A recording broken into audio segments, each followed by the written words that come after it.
यानंतर काव्य सादरीकरणातल्या सहभागींना मी व्यासपीठावर येण्याची विनंती करते. सर्वप्रथम प्रतीक्षा ढोकळे. नमस्कार, माझं नाव प्रतीक्षा ढोकळे. हा आवाज बसला आहे त्यामुळं वेगळा येईल थोडा. सादर करणार कविता आहे ती एक विडंबन कविता आहे. कवितेचं शीर्षक आहे सोशल मीडिया.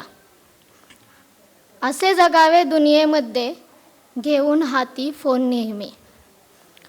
असे जगावे दुनियेमध्ये घेऊन हाती फोन नेहमी. स्क्रोल करता करता लाईक शेअर कमेंट करूनी. नको कटकट कामाची नको भीती अभ्यासाची.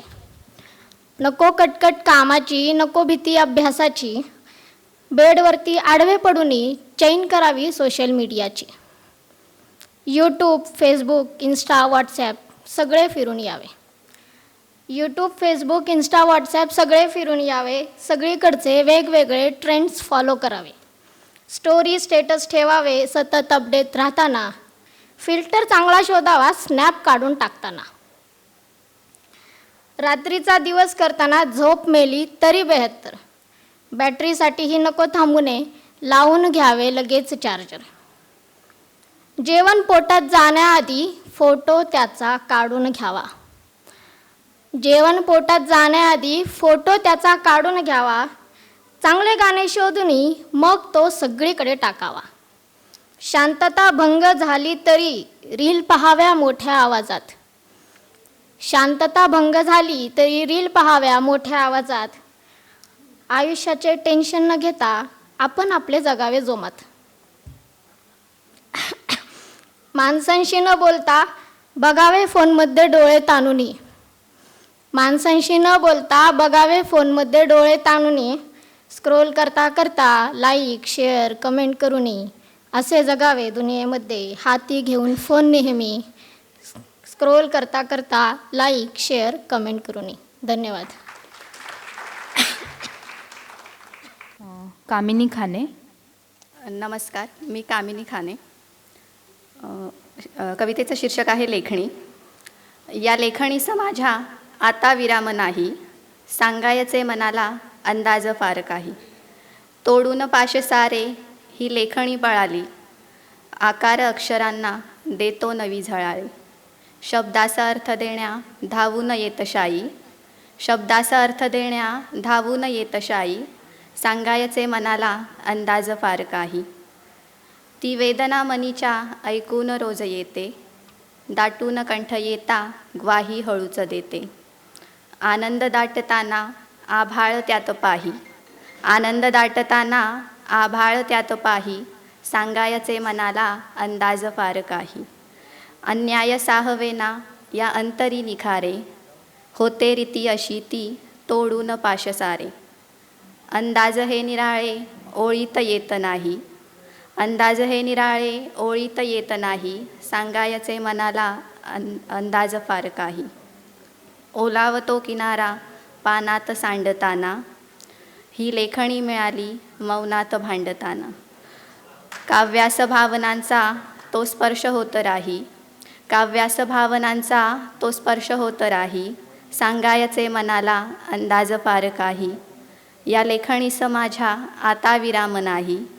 या लेखणीस माझ्या आता विराम नाही. सांगायचे मनाला अंदाज फार काही. अंदाज फार काही. धन्यवाद. सुनीता चौधरी. इथे जमलेल्या सर्व सारस्वतांना माझा नमस्कार. जय शिवराय. मी सुनीता चौधरी. कवितेचं शीर्षक आहे आईचे हात. सुरकुतलेले हात तिचे प्रेमाचा ओलावा अजूनही देतात. सुरकुतलेले हात तिचे प्रेमाचा ओलावा अजूनही देतात. वयाच्या सावल्या येऊनही मायेचे ते दीप अजूनही उजळवतात. कधी मला कवेत घेऊन झोपेसाठी ती गीत गायची. कधी मला कवेत घेऊन ती झोपेसाठी गीत गायची. तर कधी रडताना अचानक हसू आणणाऱ्या काही गोष्टी सांगायची. चेहऱ्यावरच्या रेषा आता तिच्या जीवनगाथा सांगतात. चेहऱ्यावरच्या रेषा आता तिच्या जीवनगाथा सांगतात. काळज्या त्याग अपार माया मग साऱ्या कथा त्यात एकदम झळकतात. आजही त्या हातात तिच्या न बोलताही सगळी जाणीव दिसते. एक शक्ती दिसते, थकलेसे हात दिसले तरी प्रेमाची अजूनही भरलेली भक्ती जाणवते. आई ग तुझ्या त्या प्रत्येक सुरकुत्यात माझ्या जन्माचे ऋण दडले आहेत. आई ग तुझ्या त्या प्रत्येक सुरकुत्यात माझ्या जन्माचे ऋण दडलेले आहेत. तुझ्या हसऱ्या शांत चेहऱ्यावर आशीर्वादांचे दीप तसेच उजळलेले आहेत. इतकं सगळं मांडूनही कितीतरी मनातल्या भावना शब्दात पकडता येत नाहीत. इतकं सगळं मांडूनही कितीतरी मनातल्या भावना शब्दात पकडता येत नाहीत. माझ्या हृदयातूनच त्या तुझ्याकडे पोचतील बघ. हो ना ग आई. धन्यवाद. गौरव भिडे. नमस्कार, मी गौरव भिडे. माझ्या कवितेचं शीर्षक आहे मज साथ दे. रंगताना स्वप्नरंगात प्रिये, मज साथ दे स्पर्श रंगाची. चित्रासमग येईल शोभा, तुझ्याने माझ्या प्रेमाची. लिहिताना मी शब्द सारे, मज साथ दे प्रतिमेची. कवितेसमग लागेल गोडी, तुझ्या अविरत सौंदर्याची. गुंफताना ही सांज अवघी, मज साथ दे चांदण्यांची. राती समग येईल कांती, तुझ्या नितळया चंद्राची. सलताना मी हृदयातुनी, मज साथ दे मिठीची. हृदयासमग मिळेल आशा, सुख फिरुनी परतण्याची. वेचताना हे क्षण आपुले, मज साथ दे नयनांची. क्षणांना मग मिळेल उर्मी, उद्या पुन्हा उमलण्याची. चालताना वाट जीवनाची, मज साथ दे पावलांची. फुलतील मग या वाटेवरी, फुले आपल्या पाऊल खुणांची. फुले आपल्या पाऊल खुणांची. धन्यवाद. परिमल भाटे. नमस्कार, मी परिमल भाटे अहिल्यानगर येथून आली आहे. माझ्या कवितेचं शीर्षक आहे भय इथले संपत नाही. मोकळा उदासीन वारा, सळसळते हिरवी काया. मोकळा उदासीन वारा, सळसळते हिरवी काया. आभाळ बरसते करते, थेंबांची हळवी माया. ही हुरहुर तिन्ही सांजेला, बेचैन जीवाला करते. भय इथले संपत नाही, मज तुझी आठवण येते. मज तुझी आठवण येते. कुठले हे ऋणानुबंध, अकल्पित जुळली गाठ. कुठले हे ऋणानुबंध, अकल्पित जुळली गाठ. सकव्यात उमगले नाही, कधी कुठे हरवली वाट. या अनोळखी वाटेवर सत्याशी ओळख होते. भय इथले संपत नाही, मज तुझी आठवण येते. मज तुझी आठवण येते. देहाला विटतो प्राण, देहाला विटतो प्राण. श्वासांची तुटता माळ, डोळ्यात अवेळी आता दाटून येई आभाळ. कल्लोळ मनी इतकाकी, कल्लोळ मनी इतकाकी. निस्तब्ध शांतता छळते. भय इथले संपत नाही, मज तुझी आठवण येते. मज तुझी आठवण येते. देऊन अर्ध्य प्रीतीचे भरभरून आयुष्याला. देऊन अर्ध्य प्रीतीचे भरभरून आयुष्याला. तृप्तीची सरली व्याधी, मोहाचा मोह न उरला. परी पैलावर कधी अचानक, मज तुझी आकृती दिसते. भय इथले संपत नाही, मज तुझी आठवण येते. मज तुझी आठवण येते. चर्येवर दिसतो अल्ली, बर का, चर्येवर दिसतो हल्ली. जो बदल पाहिला नव्हता, दरवळतो अजूनी चाफा. जो वाटेवर तुझिया होता. जपलेल्या त्या स्मरण फुलांनी ओंजळही गंधित होते. भय इथले संपत नाही, मज तुझी आठवण येते. मज तुझी आठवण येते. आणि मी स्मरतो क्षणाक्षणाला, मी स्मरतो क्षणाक्षणाला. ते तुझे नि माझे असणे. डोळ्यात लपवतो पाणी, अन हसतो केविल वाणी. सृजनांच्या गर्दीमधले मज एकाकी पण छळते. भय इथले संपत नाही, मज तुझी आठवण येते. मज तुझी आठवण येते. धन्यवाद. निरंजन ठणठणकर. नमस्कार, कवितेचं शीर्षक आहे एक ओढ. मला आवडतं तुझं तसं समोर असणं. मला आवडतं तुझं तसं समोर असणं, कोणत्याही चौकटीत न बसणारं. तुझं हसणं म्हणजे जणू काहीही न बोलता बरंच काही सांगून जाणं. तुझं हसणं म्हणजे जणू काहीही न बोलता बरंच काही सांगून जाणं. आपण जेव्हा शांत बसतो तेव्हा त्या शांततेचाही एक सूर असतो. आपण जेव्हा शांत बसतो तेव्हा त्या शांततेचाही एक सूर असतो, जो फक्त मला ऐकू येतो. तुझ्या केसांची ती एक बट जी उगाचच तुझ्या डोळ्यांवर येते. तुझ्या केसांची ती एक बट जी उगाचच तुझ्या डोळ्यांवर येते. ती सावरताना तुझं ते हळूवार लाजणं. ती सावरताना तुझं ते हळूवार लाजणं मला पुन्हा त्या क्षणी तुझ्या प्रेमात पाडतं. आयुष्याच्या या धावपळीत तू म्हणजे माझा विसावा आहेस. आयुष्याच्या या धावपळीत तू म्हणजे माझा विसावा आहेस.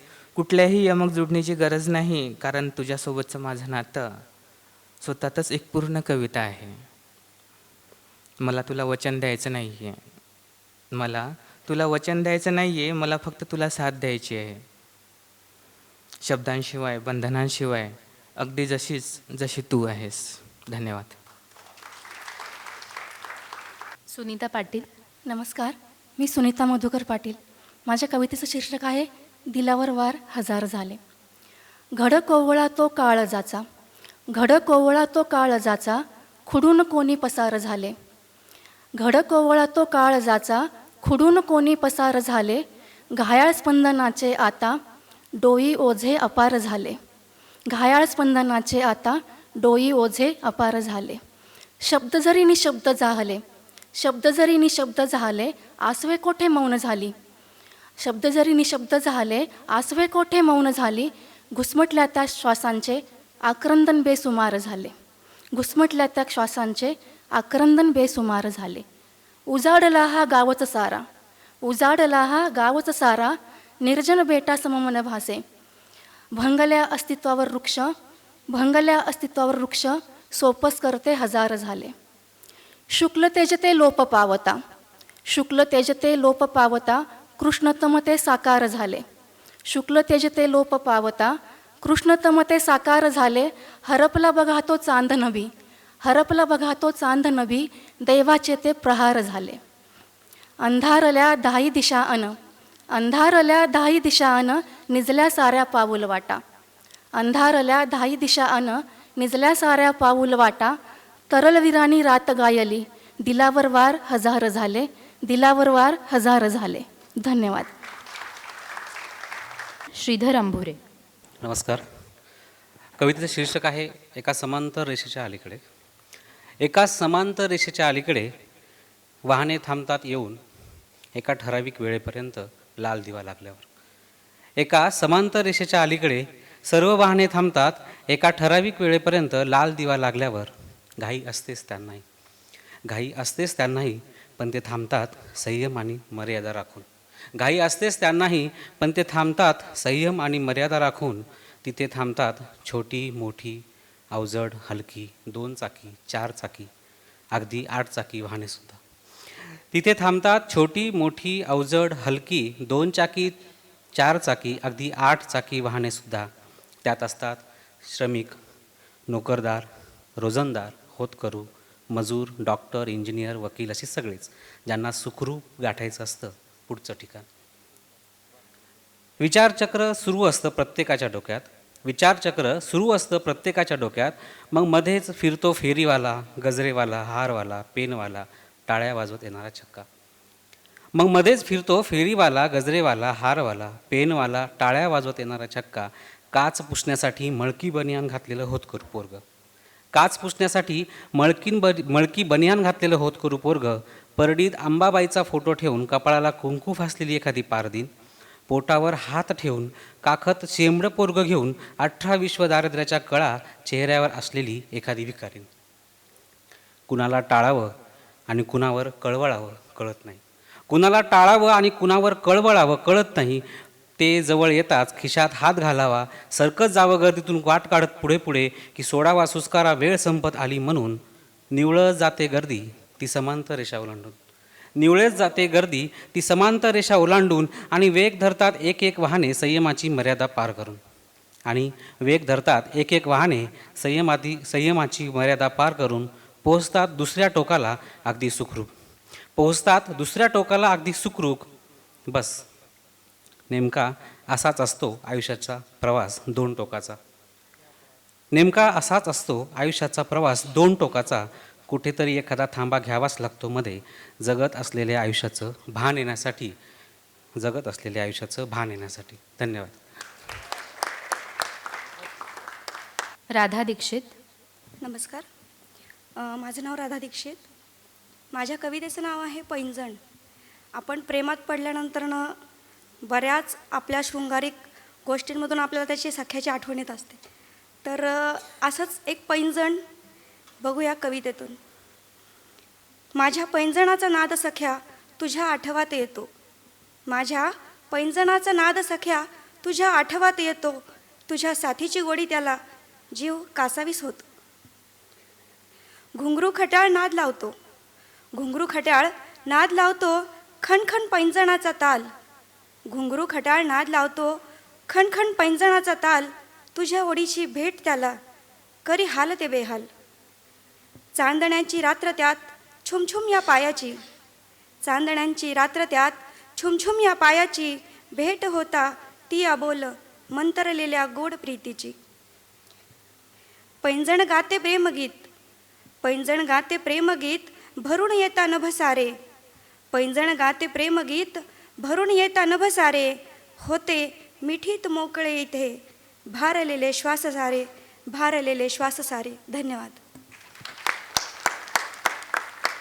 अतुल दुधाणे. नमस्कार. मी अतुल दुधाणे प्रेम कविता ठेवतो.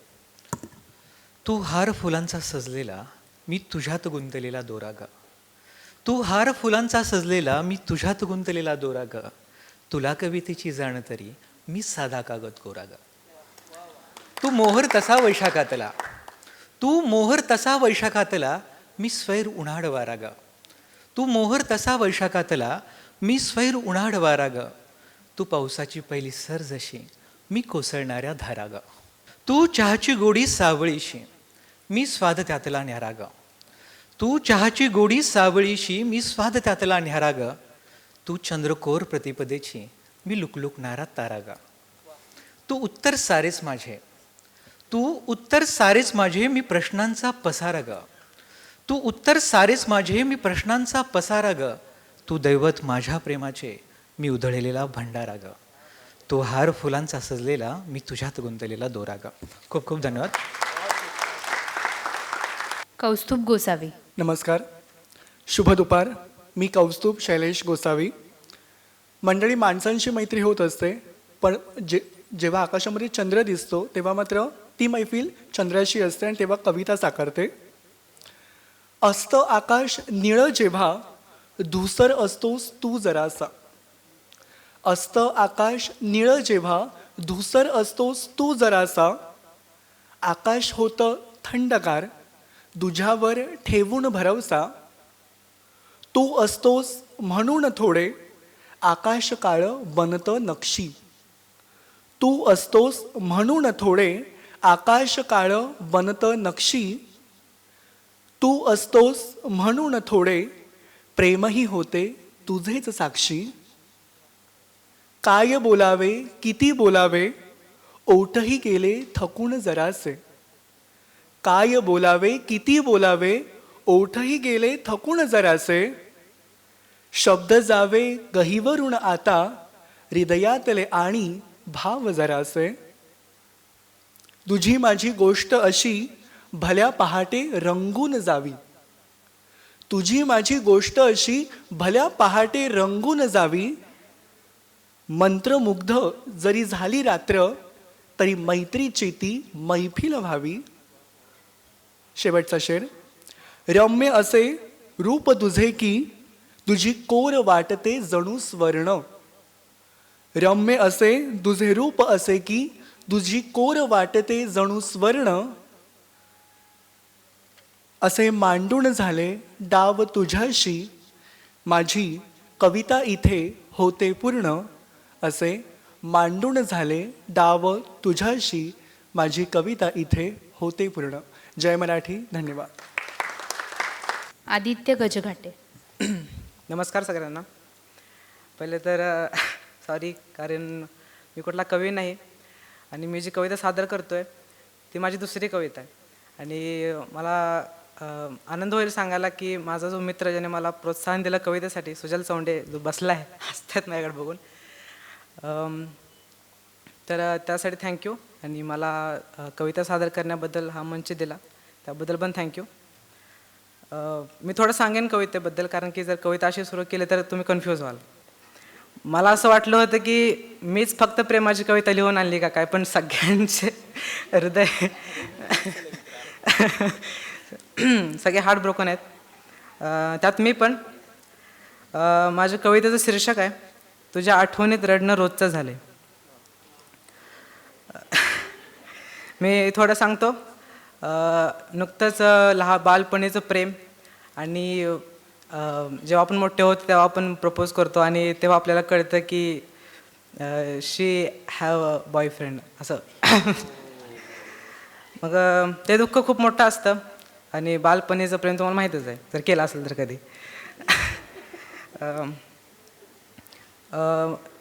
मी कविता सुरू करतो, काय भूलचूक झाली असेल तर क्षमा.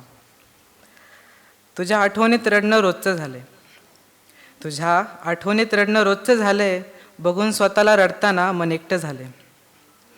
तुझ्यासोबत घालवलेला प्रत्येक क्षण आठवतो मला, तुझ्यासोबत घालवलेला प्रत्येक क्षण आठवतो मला, पण न सहन होणारा वर्तमान खटकतो मला. स्वतःसाठी हसणं मोजकं झाले, ऐका, स्वतःसाठी हसणं मोजकं झाले, तुझ्या आठवणीत रडणं रोजचं झाले. तुझं हसणं डोळ्यासमोरून जात नाही, तुझं हसणं डोळ्यासमोरून जात नाही, कितीही केला प्रयत्न पण तुला विसरता येत नाही. तुला केलेला स्पर्श अजून आठवतो मला, तुला केलेला स्पर्श अजून आठवतो मला, वाटत होती भीती पण सावरलं तुम्हाला.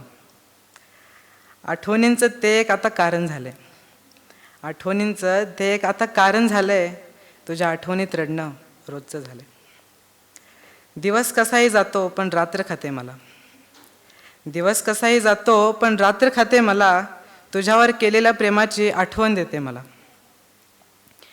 या अनंत आकाशात मी माझं प्रेम शोधत आहे, या अनंत आकाशात मी माझं प्रेम शोधत आहे, माहीत असून उत्तर तरी चांदण्या मोजत आहे. मनाच्या उत्तरांना प्रश्न विचारणं जड झालंय, मनाच्या उत्तरांना प्रश्न विचारणं जड झालंय, तुझ्या आठवणीत रडणं रोजचं झाले. प्रत्येक वर्ष पाहिली वाट तुझी, डोळ्यातलं पाणी कधी सुकलं नाही. प्रत्येक वर्ष पाहिली वाट तुझी, डोळ्यातलं पाणी कधी सुकलं नाही. पाहिलं जेव्हा तुला हसताना, डोळे भरून आले पण मन अजून भरलं नाही. देवाकडे मागावं म्हटलं तुला पण तुझं प्रेम समोर आलं, देवाकडे मागावं म्हटलं तुला पण तुझं प्रेम समोर आलं. कसा करू स्वार्थी विचार पण शेवटी तुझंच प्रेम जिंकून आलं. आणि एवढं सगळं कळल्यावर शेवटला एकच पर्याय राहतो, तो म्हणजे मूव ऑन, एक्सेप्ट करावं लागतं. मला कळत नव्हतं ह्या कवितेचा शेवट कसा करावा.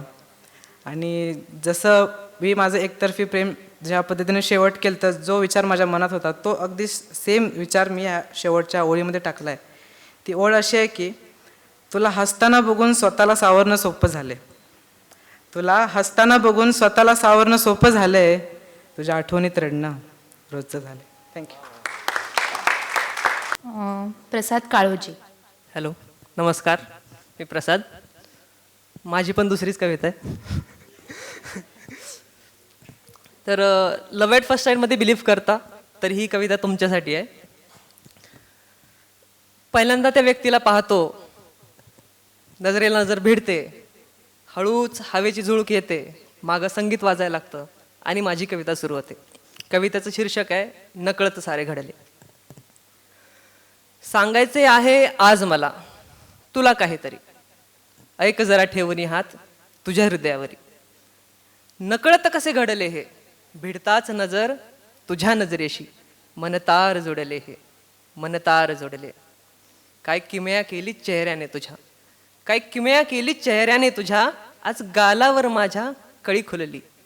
आणि मनी विचार येताच तुझा, आरशानेही लाज दाखवली, आरशानेही लाज दाखवली. असे वाटे आज मलाही, असे वाटे आज मलाही, तुझ्याच कडे पाहत बसावे आणि तुझ्याच एका हास्यातही मी सारे विश्व पहावे. धैर्यशील इतके शब्द तुझे. धैर्यशील इतके शब्द तुझे ग, हृदय हिंमत येते इतकी की हे लोक सारे एकत्र व्हावे आणि मी तुझ्यासाठी साऱ्या जगास लढावे. पण आशा तुझ्याकडूनच इतकीच व्हावे, पण आशा तुझ्याकडूनच इतकीच व्हावे, जसे मी करतो ग तुझ्यावरी, तूही माझ्यावर प्रेम करावे, तूही माझ्यावर प्रेम करावे. नसेल प्रेम माझे स्वीकार जर, नसेल प्रेम माझे स्वीकार जर, आयुष्यातून तू न माझे नाव पुसावे. हृदयाच्या कोपऱ्यात एका ग तुझ्या, विश्वासाचे माझे एक घर असावे, विश्वासाचे माझे एक घर असावे. धन्यवाद. थँक्यू. मिलिंद कांबेरे. नमस्कार. आपल्या आजूबाजूला जे शहरीकरण होत चाललं आहे त्याच्यावर एक छोटी कविता सादर करतो, प्रस्तावना देत नाही आहे. राजकारण, व्यापार आणि भोळ्या भाबड्या श्रद्धेच्या संयोगातून उभारलेल्या मंदिरासारखं झालं हे शहर. की राजकारण, व्यापार आणि भोळ्या भाबड्या श्रद्धेच्या संयोगातून उभारलेल्या मंदिरासारखं झालं हे शहर. गजबज आहे पण चैतन्य नाही, गजबज आहे पण चैतन्य नाही. हजारो लाखो करोडो लाटा आदळतायत किनाऱ्यावर, कृतिशून्य विद्रोही बालिश प्रार्थनांसारख्या, आणि मौन किनारे निर्विकारपणे पाहत बसलेत त्या निरर्थक लाटांचा आक्रोश एखाद्या दिग्विजयी महंताप्रमाणे. या गर्दीत, या गोंगाटात, या यंत्र होत चाललेल्या माणसांच्या घोळक्यात धुमसते एक आंतरिक अनामिक अस्वस्थता. इथल्या स्वार्थवादी निकंप दगडमनांना आहे ओढ फक्त एकट निशब्द स्मशान शांततेची. हे शहर उभं राहण्यापूर्वी इथं नक्की काय होतं? हे शहर उभं राहण्यापूर्वी इथं नक्की काय होतं? जंगल, माळरान की स्मशान? हे शहर उभं राहण्यापूर्वी इथं नक्की काय होतं? जंगल, माळरान की स्मशान? पण जसा पळून गेलाय मंदिरातला देव केव्हाच कष्टकऱ्यांच्या, देशभक्तांच्या, समाजसेवकांच्या झोपडीत नांदायला, तशी पळून गेलीये इथली शांतता, भावनिकता, वैचारिकता एखाद्या जिवंत सच्च्या माणसांच्या वस्तीत. आता पुरतं भकास वाटतं हे शहर, आता पुरतं भकास वाटतं हे शहर. मंदिरातला देव नसलेल्या गाभाऱ्यागत भोगतय भयान एकाकीपण गर्दीत सुद्धा. प्रगती सुद्धा वाटू लागलीये अंगांगात भिनत जाणारं जहर. प्रगती सुद्धा आता वाटू लागलीये अंगांगात भिनत जाणारं जहर. राजकारण, व्यापार आणि भोळ्या भाबड्या भक्तीच्या, श्रद्धेच्या संयोगातून उभारलेल्या मंदिरासारखं झालंय हे शहर. धन्यवाद. गिरीश मासाळ. नमस्कार, मी गिरीश गणपत मासाळ आईवरची कविता सादर करतोय. माझ्या अंतरात आहे तुझ्या स्पंदनांचे बंध, माझ्या अंतरात आहे तुझ्या स्पंदनांचे बंध, रणरण त्या आयुष्यावरी तुझाच मृदगंध. माझा काजळी हा रंग तुझं भासतो गोंडस, माझा काजळी हा रंग तुझं भासतो गोंडस, साऱ्या जगात सुंदर म्हणे माझेच पाडस.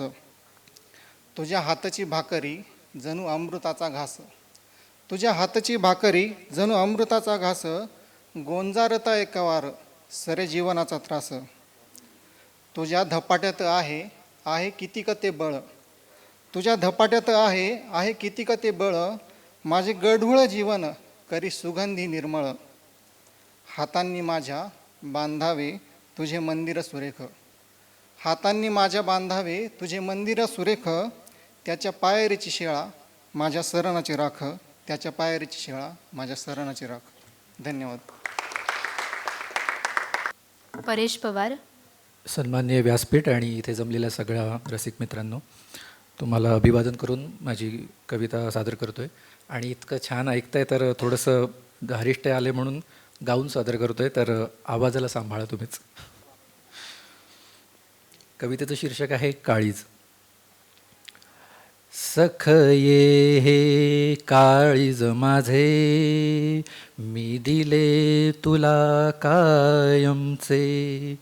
सख ये हे काळीज माझे, मी दिले तुला कायमचे.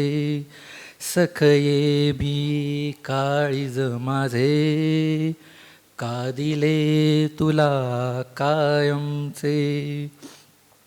ओठांवर आषाढाच्या वाहिले ऊन विसरून मोहाचा श्रावण पाहे डोळ्यात चंद्र पसरून डोळ्यात चंद्र पसरून भासांचे इंद्रधनुही भासांचे इंद्रधनुही राहिले तुला कायमचे सखये हे काळीज माझे का दिले तुला कायमचे सखये हे काळीज माझे डोळ्यात सांडले ऊन पोरका शून्य पोहून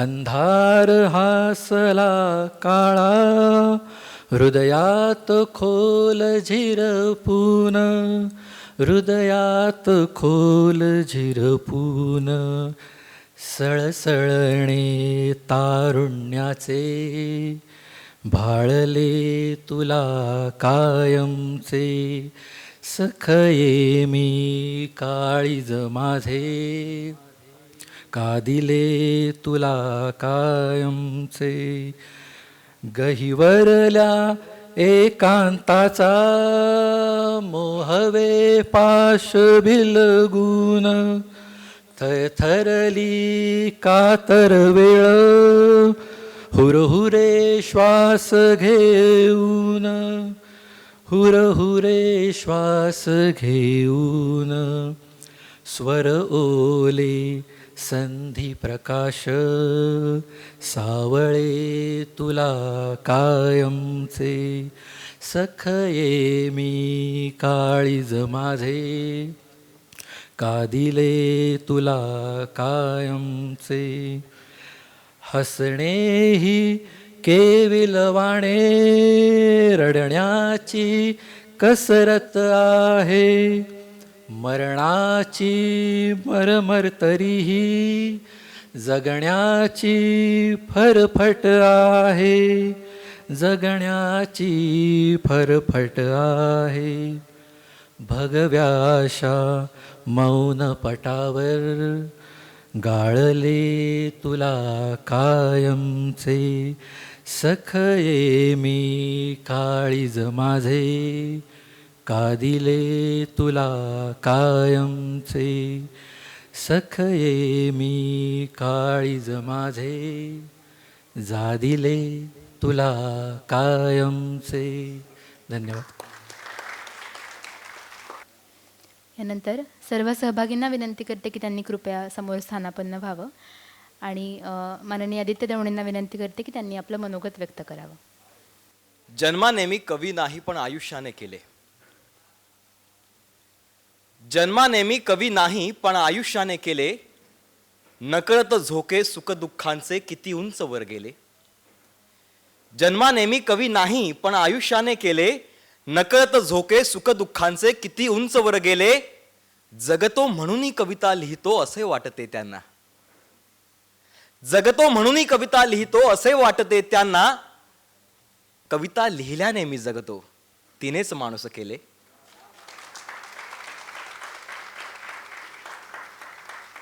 एका कवितेसाठी केली प्राणाची मी झोळी. एका कवितेसाठी केली प्राणाची मी झोळी. किती एकटी किती अनावर आशा माझी भोळी.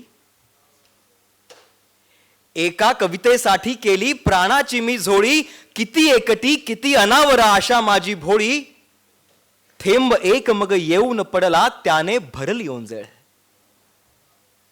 थेंब एक मग येऊन पडला त्याने भरली ओंजळ. लिहिले एकच अक्षर अन मग सुचू लागल्या ओळी. लिहिले एकच अक्षर अन मग सुचू लागल्या ओळी. एखादा कवी प्राणाची ओंजळ करून तासनतास दिवसेंदिवस महिनोन्महिने तिष्ठत बसतो आणि कधीतरी कविता नावाच्या दैवतेची कृपा तुमच्यावरती होते. तो एक थेंब तुमच्या ओंजळीत पडतो आणि त्याची कविता घेऊन तुम्ही इथपर्यंत येता. असे काही आजचे सर्जनशील हात, उद्याचे बहरते हात या ठिकाणी आले. बाबा बोरकरांच्या शब्दात सांगायचं झालं तर देखणे ते हात ज्यांना निर्मितीचे डोहळे असं म्हणतात बोरकर. असे ज्या हातांना निर्मितीचे डोहळे आहेत असे मंगल सुंदर हात इथे आले. त्या सगळ्यांचं सर्वप्रथम मी अत्यंत मनापासनं स्वागत करतो आणि अभिनंदन करतो. अध्यक्ष हा शब्द इतका खरं तर माझ्यासुद्धा वयाला जड आहे, परंतु इथे येऊन आपल्या आसपासची पिढी आपल्याला भेटेल प्रथम या उत्सुकतेने आणि नंतर ते नक्की काय लिहितात या किंचितच्या स्वार्थाने सर मी हे आनंदानं अत्यंत निमंत्रण स्वीकारलं आणि मी इथे आज आलो. सर्वप्रथम विवेक साहित्य मंच आणि त्यांच्या सगळ्या आजच्या संलग्न संस्था यांचे मी आभार मानतो. मी खास आभार मानतो DESचे, डेक्कन एज्युकेशन सोसायटीचे. त्या परिवारात मी नुकताच कार्यरत झालोय, त्यामुळे तो एक वेगळा आनंद सर माझ्या गाठीशी आहे. अशा वैचारिक प्रदूषणाचा AQI माहिती आहे ना, आजकाल बराच तो मुद्दा गाजतोय. अशा एअर क्वालिटी इंडेक्स असा फुल फॉर्म आहे. वैचारिक प्रदूषणाचा AQI आजच्या काळात उच्चतम पातळीला असताना युवांसाठी, बालकांसाठी असा एक विचार मेळावा घ्यावासा वाटणं सर मी खरंच आपले आभार मानतो करंबेळकर सर आणि अर्चना मॅडम यांचे की त्यांच्यामुळे आज एका वेगळ्या प्रकारचं संघटन झालंय असा माझ्या मनात, अशी भावना माझ्या मनात आहे. या कार्यक्रमाच्या पूर्वी जर तुम्ही इथे आला असतात तर अत्यंत प्रगल्भ अशा ग्रंथाचं इथे प्रकाशन झालं. मी श्रीखंडे सरांना, राजीव सरांना मी म्हटलं की हा फारच प्रगल्भ ग्रंथ आहे आणि खास करून तो युवा आणि बाल साहित्य संमेलनात सादर होतोय. पण नंतर मी विचार केला की हे पुण्यात घडूच शकतं, कारण परवाच एक बातमी होती की पुण्यातल्या 5 वर्षाच्या मुलाने आत्मचरित्र लिहायला घेतलंय. त्यामुळे असा छान योगायोग इथे घडू शकतो. परंतु विवेक साहित्य मंच हा कायम एका दिशेनं जाणारा परंतु सगळ्या दिशांना सामावून घेणारा असा जगापर्यंत संवेदनशील मनापर्यंत पोहोचवत असतो आणि तो सुद्धा आजकडे आपल्याला बघायला मिळाला. मनोगताचा इथे प्रारंभ करताना आणि हळूहळू मध्याकडे येताना इथे जे काही आजचे उत्सुक हात आहेत ज्यांच्यामध्ये मी सुद्धा खरं तर स्वतःला मानतो, त्या सगळ्या माझ्या मित्रांना मला आज काही धाडसाचे सल्ले द्यावेसे वाटतात. धाडसाचे असले तरी ते सल्लेत आणि सल्ल्याची गंमत अशी असते, सल्ला ऐकला तर ऐकला नाहीतर सोडून दिला. त्यामुळे कुठल्याही प्रकारचं कंपल्शन, कुठल्याही प्रकारचं तुमच्यावरती काय म्हणतात त्याला टोचणी नाही की हे तुम्ही ऐकलंच पाहिजे, परंतु आधी केले मग सांगितले या उक्तीनं खरं तर या ठिकाणी मी काही गोष्टी बोलू इच्छितो आणि त्या मी इथे बोलणार आहे. बऱ्याचदा असं होतं की अनेक थोर मंडळी तुमच्या आसपास असतात, वावरतात आणि ती तुम्हाला काहीतरी संदेश देऊन जातात, परंतु काही काळ गेल्यानंतर तुम्हाला त्याची महती कळते. काळजी करू नका, हे मी माझ्याबद्दल बोलत नाहीये. मी माझ्या वयाच्या 7वी 8वीत असताना आनंद सर, शंकर वैद्य आणि माझ्यात एक संवाद घडला, तो इथे मुद्दामून मला सांगायचा आहे. एका अशा संमेलनात, सोहळ्यात शंकर वैद्य सरांना माझी तिथे त्या ठिकाणी माझ्या वडिलांनी ओळख करून दिली. 7वी 8वीतलं वय असल्यामुळे आणि मी अत्यंत प्रामाणिकपणे सांगतो, साहित्य, भाषा आणि मराठीतलं हे सगळं विश्व माझ्या घरी जरी त्याचा वावर असला तरी मी त्याच्यात पडायला फारच उशीर लागला.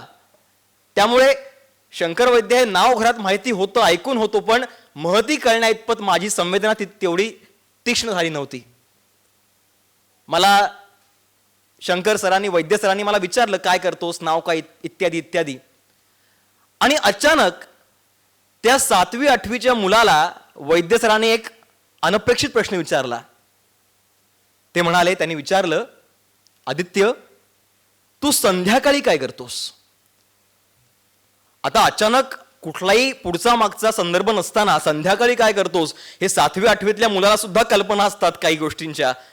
त्यामुळे मनातनं खुदकन मी जरी हसलो असलो तरी मी ज्या गोष्टी त्यावेळी करायचो त्याच सांगितल्या की सर मी क्लासला जातो, खेळायला जातो. माझ्या उत्तरानंतर वैद्य सरांच्या डोळ्यात एक चमक दिसली आणि ते मला म्हणाले, तो संदेश माझ्यापर्यंत पोचला. ते म्हणाले की आदित्य, संध्याकाळी तू जे करशील त्यावर तुझी उद्याची पहाट अवलंबून आहे. आता हे जे वाक्य आहे ते आजच्या या सुंदर व्यासपीठावरनं मला वेगवेगळ्या अर्थानं उलगडता येऊ शकतं, परंतु आजचा जो एक विचार सोहळा इथे आपण आरंभलाय त्या दृष्टीने जर का आपण विचार करायला गेलो तर माझ्या अत्यंत लाडक्या जवळच्या कवींनो, कथाकारांनो, मला हे यातनं कळतंय की आज तुम्ही काय वाचता, आजच्या संध्याकाळी तुम्ही काय वाचता, आजच्या संध्याकाळी तुम्ही काय बघता, तुम्ही कुणाला भेटता आणि त्यांच्याशी तुम्ही काय बोलता, याच्यावरती तुमची उद्याची विचार परिपक्वता अवलंबून असणार आहे. त्यामुळे सुरुवातीला तुम्हाला या संमेलनाच्या शुभेच्छा देताना तुमच्या अनुभवाच्या कक्षा विस्तारण्याकरता तुम्हाला प्रत्येक प्रकारचा चांगला वाईट अनुभव, चांगली वाईट पुस्तकं, चांगले वाईट विचार, चांगले वाईट माणसं यांची तुमची गाठ पडो याच त्या मी देणार आहे. आज जेव्हा मी समाजाचा चेहरा बघतो तेव्हा राजीव सर मला असं दिसतं की समाज बऱ्याचदा आज इंद्रधनुष्य नाकारतो. एक कुठला तरी रंग पकडायचा आणि त्या रंगाला धरून त्याच रंगाच्या वेगवेगळ्या छटा मांडत तुम्ही व्यक्त होत राहायचं, असं काहीसं वातावरण आज तुम्हाला समाजात बाहेर बघायला मिळतं. युद्धानंतर नावाचा माझा संग्रह राजहंस प्रकाशनानं 2024ला प्रसिद्ध केला. तो प्रसिद्ध केल्यानंतर संमिश्र प्रतिक्रिया माझ्यापर्यंत पोहोचल्या. कुठल्याही प्रकारच्या विचारधारेला पकडून तो मी लिहिला कधीच नव्हता, परंतु तरी सुद्धा जे काही अतिमानवतावादाच्या उंबरठ्यावर उगीच घुटमळत असतात त्यांना मी उगीच आपलासा वाटू लागलो आणि ज्यांना मी आपलं म्हणायचो, जे मला आपले वाटायचे, ते कारण नसताना माझ्यापासून दुरावले. काहींनी तर सर असं माझ्यापर्यंत व्यक्त केलं की युद्ध नको असा सगळा सूर त्या संग्रहात आहे, आता युद्ध का हवं अशी रणधुमाळी फुंकणारी कविता तू लिही आणि ती जगापर्यंत पोहोचव. हसावं की रडावं प्रश्न पडतो सर. त्यामुळे आजच्या या संमेलनामध्ये, माझ्या या सत्रामध्ये पहिला धाडसाचा सल्ला तुम्हाला देताना मी इतकंच म्हणेन की मित्रांनो, मैत्रिणींनो, तुमच्या कवितेला, तुमच्या विचारांना, तुमच्या कथेला कुठल्याही एका विचाराच्या दावणीला बांधू नका. ती मुक्त असू द्या. जितकी तुमची ओंजळ, अनुभवांची ओंजळ मोकळी असेल तितकं तुम्ही जास्त सर्वसमावेशक लिहू शकाल असं मला वाटतं. आता असं जेव्हा मी म्हणतो तेव्हा त्याच्याकरता एक उपाय सुद्धा द्यायला हवा सर, बरोबर? त्याच्याकरता एकच उपाय आहे. रंगुनी रंगात साऱ्या तुमचा रंग जर का स्वतंत्र तुम्हाला ठेवायचा असेल तर त्याच्याकरता एकच उपाय आहे. आजच्या आज, जरी आज जमलं नाही तरी जेव्हा तुम्हाला आर्थिकदृष्ट्या शक्य होईल, तुमच्या कौटुंबिकदृष्ट्या शक्य होईल, तेव्हा तुमचा झोळा भरा, 4 कपडे बांधा आणि तुमचा गाव, तुमचा शहर, तुमचा देश, तुमचा जग बघायला घराच्या बाहेर पडा. हा दुसरा धाडसाचा सल्ला तुम्हाला आज मी द्यायला इथे आलेलो आहे. कुठलाही गुरु, कुठलंही पुस्तक आणि कुठलंही विश्वविद्यालय तुम्हाला शिकवू शकणार नाही अशी समज तुम्हाला प्रवास देतो. आणि आज होतं असं की आम्ही मगाशी हा सुद्धा मुद्दा आम्ही डिस्कस केला सरांनी आणि मी, की इतकं मध्यमवर्गीय आपण आयुष्य जगतो, इतकं कोशातलं आपण जगत राहतो की आपण त्या परिघाच्या बाहेरच कधी पडत नाही आणि सुंदर ती दुसरी दुनिया आपल्याला दिसूच शकत नाही. त्यामुळे जितकं तुम्हाला भटकता येईल, मला अनिल अवचडांचं सर एक वाक्य आठवतं. किमया नावाचं एक पुस्तक आहे, समीक्षा ग्रंथ आहे तो. त्याच्यामध्ये अनिल अवसरच म्हणतात की ताजमहाल ही जी वास्तू आहे, ही ताजमहाल वास्तू ही एकट्यानं बघायची वास्तू आहे किंवा जास्तीत जास्त तुमच्या संवेदनेच्या कोणा एका बरोबर बघायची वास्तू आहे. त्यामुळे जर तुम्हाला तुमच्या संवेदनेचा कोणी एकच भेटू शकला तर आवर्जून त्याच्याबरोबर बाहेर पडा, पण नाही भेटला तर थांबू नका. आप अकेले ही काफी हो. त्यामुळे तुम्ही जितका प्रवास कराल आणि जितका जमिनीला धरून प्रवास कराल तितकी तुमच्यात ही सर्वसमावेशकता अंगी बाणेल. तिसरा आणि शेवटचा सल्ला, धाडसाचा सल्ला तुम्हाला द्यायचा आहे, तो आजच्या या व्यासपीठावरनं मला महत्वाचा वाटतो. इथे अनेक जण वेगवेगळ्या पद्धतीनं व्यक्त झाले, वेगवेगळ्या पद्धतीनं ते इथे गायले, काहींनी मुक्तछंदात कविता वाचल्या, काहींनी अलक सादर केलं आणि एक वेगळा माहोल इथे जाहीर झाला, छान झाला. हा तिसरा सल्ला थोडासा वेगळा आहे आणि जर का तो तुम्ही पाळलात, जो मी पाळतो, तर खऱ्या अर्थानं तुम्हाला तुमच्या अंतरंगात डोकवण्याची खूप चांगली संधी मिळू शकते. तो सल्ला असा आहे, धाडसाचा आहे, त्यामुळे नीट ऐका. तुम्ही स्वतः लिहिलेलं नाकारण्याची हिंमत ठेवा. आता 60% मला चेहरे दिसतात की म्हणजे काय. आजचा जमाना, राजीव सर, असं मी जेव्हा बघतो सगळा एकंदर सोशल मीडियावरती मी असतो बऱ्याचदा, आठवले म्हणून पाठवले, अशा सगळ्या कवितांचा एक जमाना सर येऊन ठेपलाय. ज्या व्यासपीठावरनं लेखण्या मोडा आणि बंदुका हाती घ्या असा संदेश दिला गेला, त्याच व्यासपीठावरती कुठला तरी तीनपाट नट आजच्या सुमार राजकारणावरती कविता लिहितो आणि ती मीडिया सेन्सेशनचा विषय होते. आज तुम्हाला करायचं काय असतं, तुमची कविता जर का पोचवायची असेल ना, तर तुम्हाला साधा फॉर्म्युला सांगतो मी. चांगला कॅमेरा घ्यायचा, इथे एक चांगला माईक लावायचा, डचवायचा इथे, त्या कॅमेरावाल्याला काही ₹1000 द्यायचे आणि ते छान आयताकृती तुमचं रील चांगलं कट करून, मध्ये फ्लॅशेस टाकून, खाली तुमचं ते ट्रान्स्क्रिप्ट लिहून तुमच्या सोशल मीडियावरती डकवायचं आणि असे 15, 20, 30 रील्स तुम्ही सलग पोस्ट केलेत, तुम्हाला सहज चांगला व्ह्यू मिळू शकतो, चांगला रीच मिळू शकतो. माझा इथे व्यवसाय सांगितला नाही, परंतु मी व्यवसायानं मार्केटिंगचा प्राध्यापक आहे. त्यामुळे हे सगळं जे आहे ते आम्ही शिकवतो कसं करा. परंतु जर तुमची आजची कविता ही फक्त आणि फक्त व्ह्यूजच्या चक्रव्यूहामध्ये अडकली, followers are just followers, they are stalkers. Followers Swami विवेकानंदांना होते, आपले कसले फॉलोअर्स आलेत. शिवाजी महाराजांचे फॉलोअर्स होते, आपले कसले 100, 150, 1000, लाखभर फॉलोअर्स आले. आजचा सगळा इन्फ्लुएन्सरचा तुम्ही मार्केट बघितलं तर खरंच ते इन्फ्लुएन्सरचा अर्थ किती मोठा आहे, ते खरंच तसे आहेत का, हा खरं प्रश्न पडतो. त्यामुळे जर आज तुम्ही या ठिकाणी सादर केलेली तुमची कविता ही सर्वोत्तम असेल तर एक डिस्क्लेमर तुम्हाला मला द्यायचं आहे. इथे अनेक कविता, काही कविता तर मला फारच आवडल्या. जर ती कविता तुमची सर्वोत्तम कविता असेल तर ती तुमचा आता बेंचमार्क झालेली आहे.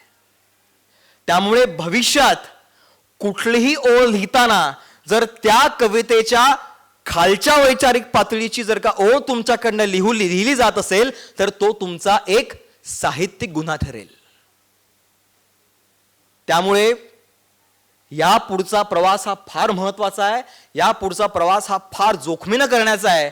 त्यामुळे तुमच्या स्वतःच्या कवितेला तुम्ही गृहीत धरू नका, ती आहेच, ती राहणारच आहे असं मानून तुम्ही चालू नका.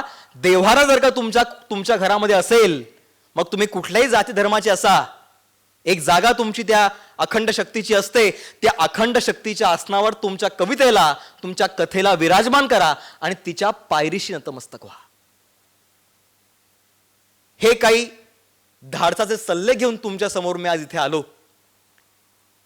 विवेक साहित्य मंचने मला ही संधी इथे मला दिली माझे विचार व्यक्त करण्याची. फर्ग्युसन महाविद्यालयात त्यावेळी ॲडमिशन घेण्याइतके माझ्याकडे मार्क्स नव्हते. पण अगदी जबलपूर असेल आणि अनेक ठिकाणी अगदी अकादमीपर्यंत असेल, मी माझ्या कवितेचं बोट धरून चालतोय. माझी कविता मला इथपर्यंत आणतीये, हे माझ्याकरता खूप मोठं भाग्याचं लक्षण आहे. त्यामुळे आनंद सर, करळमकर सर, अर्चना मॅडम आणि सगळ्यांचेच मी इथे आभार मानतो. आणि तुम्ही जरी आग्रह केला नाहीत तरी काय आता मी करणार तुम्हाला कळलंय. एक अशी कविता ठेवतो समोर की जी एकंदरच माझ्या असण्याचं एक गंतव्यस्थान आहे. प्रस्तावनाला मी खरंच नाकारतो, मी स्वतः ती करत नाही, परंतु ही जी कविता आहे जी आता सादर करणार आहे, 2025 साली मी माझी बॅकपॅक भरली आणि 40 दिवस माझा देश बघून आलो एकटा.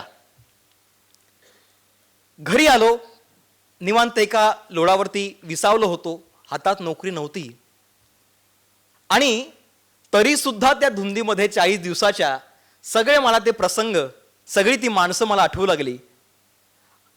आणि बऱ्याचदा कविता अशा एका स्ट्रोकमध्ये येत नाहीत, तुम्हाला नंतर क्राफ्टिंग करावं लागतं, करत राहावं लागतं.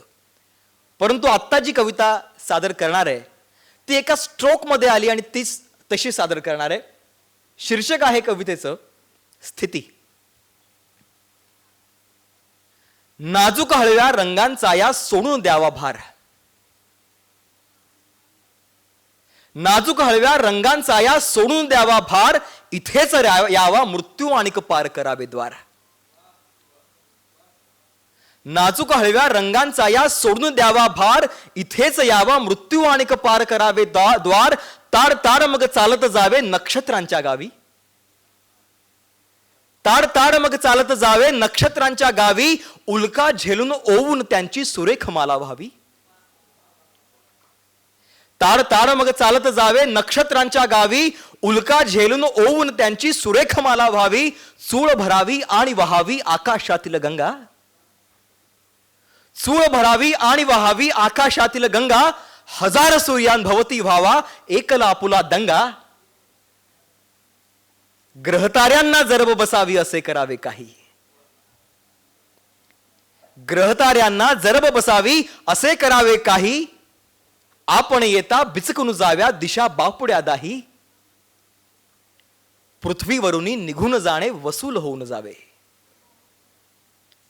पृथ्वीवरुनी निघून जाणे वसूल होऊन जावे.